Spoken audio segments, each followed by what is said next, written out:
দিনাজপুরে অনুষ্ঠিত হলো স্কিলস অ্যান্ড ইনোভেশন কম্পিটিশন, যেখানে ৯০টি ভিন্নধর্মী প্রকল্প নিয়ে অংশ নেয় রংপুর বিভাগের ৩০টি শিক্ষা প্রতিষ্ঠান।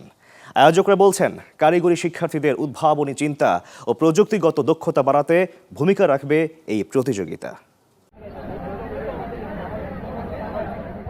নতুন নতুন প্রযুক্তি নির্ভর উদ্ভাবনে এগিয়ে যাচ্ছে দেশের তরুণ প্রজন্ম। জ্বালানি ছাড়াই চাপ শক্তি দিয়ে বিদ্যুৎ উৎপাদন, বহুমুখী কৃষি রোবট, কচুরিপানা থেকে পরিবেশ বান্ধব ব্যাগ, এমন সব ব্যতিক্রমী প্রকল্পে অংশ নেয় রংপুর বিভাগের শিক্ষার্থীরা। দিনাজপুরে আয়োজিত স্কিলস অ্যান্ড ইনোভেশন কম্পিটিশনে ৮টি জেলার ৩০টি কারিগরি শিক্ষা প্রতিষ্ঠানের শিক্ষার্থীরা তাদের উদ্ভাবিত ৯০টি প্রকল্প উপস্থাপন করে। নীলফামারীর সৈয়দপুর সরকারি টেকনিক্যাল স্কুল অ্যান্ড কলেজের শিক্ষার্থী হাসমত উল্লাহ সহপাঠীদের নিয়ে তৈরি করেছেন একটি বহুমুখী কৃষি রোবট, যা বীজ বপন, কীটনাশক প্রয়োগ, মাটির পিএইচ ও পানির পরিমাপ সহ একাধিক কাজ করতে সক্ষম। অন্যদিকে একই প্রতিষ্ঠানের মাইদাহ রহমান তৈরি করেছেন পরিবেশ বান্ধব সবুজ বদ্বীপ প্রাঙ্গণের একটি মডেল, যা নবায়নযোগ্য শক্তির ব্যবহারের মাধ্যমে বিদ্যুতের ঘাটতি পূরণ ও ভূমি সংরক্ষণে ভূমিকা রাখতে পারে। নবায়নযোগ্য শক্তিকে ব্যবহার করে বিদ্যুতের ঘাটতিকে পূরণ করতে পারবো এবং আমাদের দেশে যে আন্তর্জাতিক মানের খেলাগুলো বাইরের দেশে কি প্লেয়াররা খেলে সেটাকে বাংলাদেশেই আমরা যেন খেলাতে পারি সেই দিক বিবেচনা করে এবং ভূমি সংরক্ষণের কথা মাথায় রেখে আমরা এটাকে পানির উপরে স্থাপন করার জন্য এই প্রজেক্টটি তৈরি করি। সবাই মিলে এটা পরিকল্পনা করে সিদ্ধান্তে আসলাম যে আমরা এক প্রকার রোবট তৈরি করবো যা কৃষি কাজকে সহযোগিতা করবে। এই প্রজেক্টের মূল কাজ বর্তমানে হচ্ছে 4টি। একটি হচ্ছে পিএইচ মিটার, দ্বিতীয়ত হচ্ছে সয়েল ময়েশ্চার মেজারমেন্ট সেন্সর, তৃতীয়ত হচ্ছে ফার্টিলাইজার স্প্রে এবং চতুর্থ হচ্ছে ইনসেক্ট কিলার।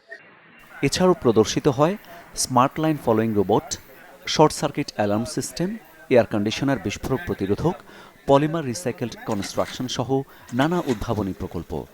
নিজেদের উদ্ভাবন নিয়ে উচ্ছ্বসিত শিক্ষার্থীরা। আমার এখানে এসে অনেক ভালো লাগছে। অসংখ্য ধন্যবাদ আমাদের শ্রেণী শিক্ষকদেরকে এখানে আসার সুযোগ করে দেওয়ার জন্য। ভালোই লাগতেছে, সবার প্রজেক্ট ঘুরে ঘুরে দেখলাম, সবাই অনেক সুন্দর সুন্দর হচ্ছে যে এক একজনের এক এক ধরনের দেখলাম, ভালো লাগলো। অভিজ্ঞতাটা আসলে অসাধারণ ছিল। এটি একটি শিক্ষণীয় বিষয়। এখানে সবাই নিজেদের প্রতিভা দেখাতে পারছে, এটা সবার জন্য ভালো। আমাদের অনেক কিছু জানার শিকার হলো, আমরা অনেক কিছু এখান থেকে শিখলাম, জানলাম, অভিজ্ঞতা অর্জন করলাম। শিক্ষকরা বলছেন, এমন আয়োজন নতুন কিছু তৈরিতে উৎসাহ যোগায়। আমার ছাত্ররা এখানে এসে নিশ্চয়ই উপকৃত হয়েছে। তাদের উদ্ভাবন যেমন তারা প্রদর্শন করতে পেরেছে, একইভাবে প্রায় ৯০টি বিভিন্ন প্রজেক্ট আছে।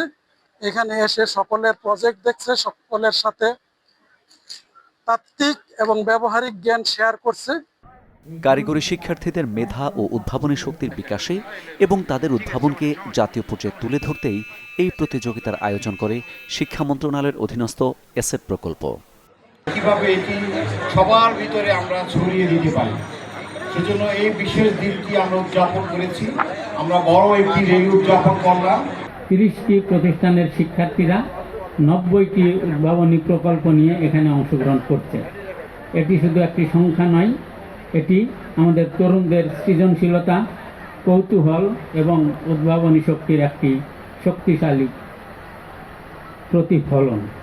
প্রতিযোগিতায় অংশ নেওয়া 90টি প্রকল্পের মধ্য থেকে সেরা 7টিকে আগামী মাসে ঢাকায় জাতীয় পর্যায়ে প্রতিযোগিতার জন্য মনোনীত করা হয়েছে।